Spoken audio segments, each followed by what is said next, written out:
The toughest part of SEAL training is how weak. During that week, you get almost no sleep. Probably 72 hours in, you're starting to hallucinate. 90% of the time, you are wet, cold, and coated in sand.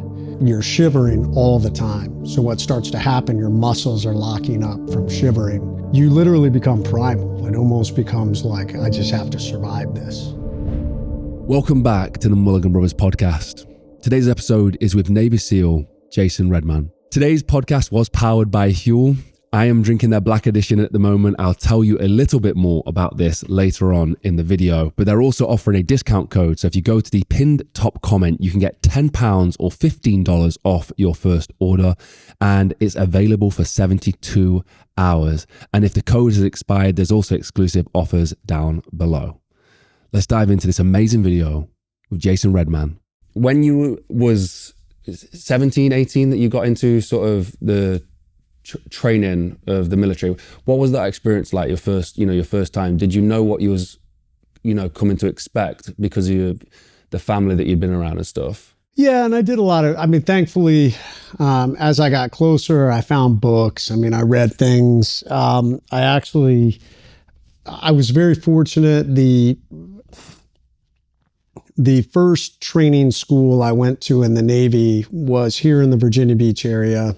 The SEAL teams are based here in Virginia Beach. And the training school had connections to some of the SEALs.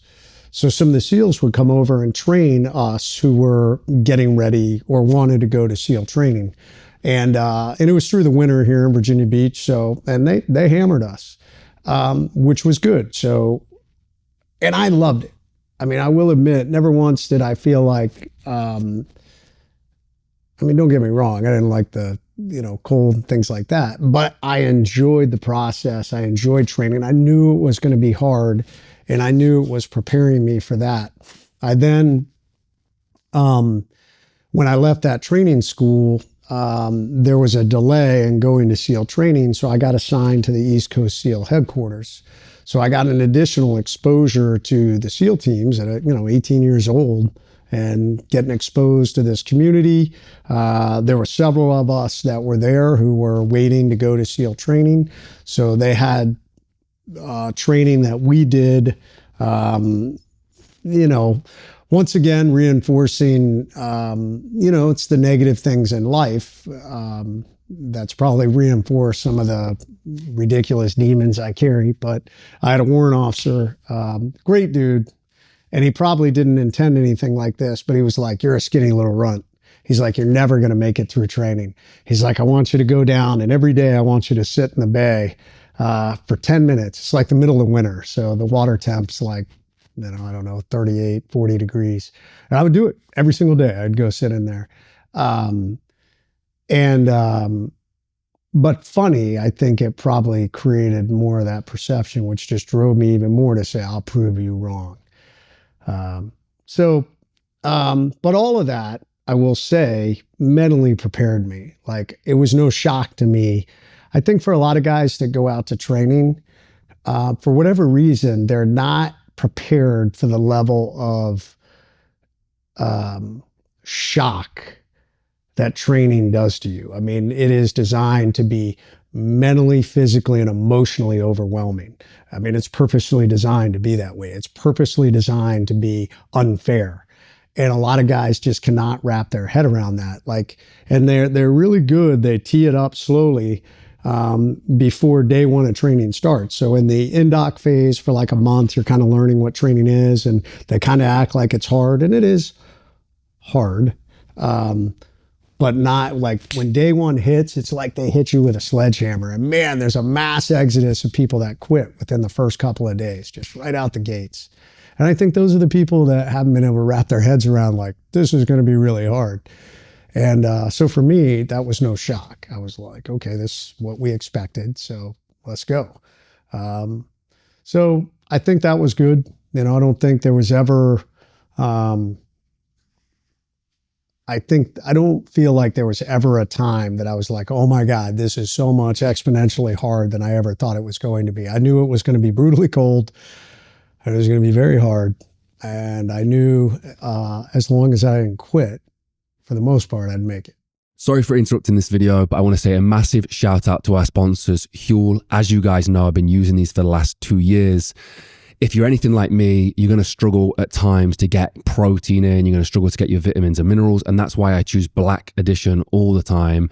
It's got 26 vitamins and minerals. It's got 35 grams of protein, slow release carbs. And I know that I can grab this and get on with my day. Don't just take my word for it as well. I just want to shout out the hardest geezer who just ran the length of Africa, and he was just glugging these things as he went along. So it has everything that your body needs, whether you're trying to smash records and world records and all that kind of stuff, or you're just trying to save some time, but also stay healthy. This stuff is fantastic. So head to the link in the description where you can find out more. Thank you to Huel for sponsoring the podcast. I absolutely love this stuff, and I'll keep pushing them. Go to the link in the description. Could you paint a picture for somebody who doesn't know anything about what that training looks like the tougher days? So, I mean, the toughest part of SEAL training is Hell Week. Hell Week is considered by many to be the hardest block of training in the U.S. military. We definitely have the highest attrition rate of any block of training, specifically in that week. On average, you'll lose almost 80% of the class will quit during Hell Week. And it is the pruning, if you will. It is the last, I don't want to say the last, but it is probably the biggest training device used in SEAL training to weed out the people who don't have the mental fortitude to endure massive discomfort and pain to want to be there, because they apply it in a myriad of really hard ways. Number one, physically demanding activity for Hell Week lasts a week, almost a week. I mean, it's about 5.5 days, so a work week, if you will. During that week, you get almost no sleep. You'll average about 3 hours of sleep. So probably 72 hours in, you're starting to hallucinate. I remember multiple times I was hallucinating during Hell Week. You're 90% of the time you are wet, cold, and coated in sand. So what's happening is you're chafing holes. A lot of guys chafe holes on the inside of their legs and their groin area and your armpits, on your neck, on top of your head. Not uncommon for guys, toenails and fingernails to fall off or pop off from just being wet. And I don't know what causes that, if maybe a combination of being wet and you're not like sleeping, so your body's not re-regulating. But those are all common things that happen. You're shivering all the time. So what starts to happen, your muscles are locking up from shivering. So now you're like locking up in pain from shivering. Hell Week's so bad that and a lot of people will be like, oh my God, this is gross. I'm not the first person to tell this. Like, you'll let someone pee on you to try and be warm for only a few minutes. Like, you'll be huddled with a guy and he's like, I gotta pee. And you're like, dude, just do it, because that's how you literally become primal. It almost becomes like, I just have to survive this. But you also have to think. You still have to exist as a team. You have to get through the evolutions, because it's not like mindless activity. Everything is, you're accomplishing different things, from problem solving to navigating the obstacle course to doing a time run to doing swim, whatever it is. You're doing all these different things, but now you're doing it with the highest levels of stress, pressure, pain, and lack of sleep. Is the week just cranking up the intensity as it goes along, or? What's interesting is the week cranks up in the beginning, and then it actually starts to come down, which somebody had told me, and almost probably led me to almost quit, because, in this life, unrealistic expectations. By getting into Wednesday and Thursday, if you were to watch training and you watched those last couple of days and you would watch the first couple of days, you would say, they're not going as hard now. Well, some of that is just, it's impossible. You're literally guiding zombies, if you will, so there's a level of safety with the students, that the instructors are making sure, hey, we're not pushing you so hard when you're in this mentally broken down state where, you could sustain injury. So technically, but in your mind, when you're in it, you feel like, it's funny, you think you're like chariots of fire running, like da, da, da, da, da, da. You're thinking like, I am so fast on Thursday. And literally you're like a broken turtle. We thought it was going to be a quiet night. Saw some individuals run out of that house, and my boss came up to me and said, hey, let's wrap these guys up. We walked right into their ambush, right into what we call the kill zone, and literally they opened up on us. I took a round off my gun.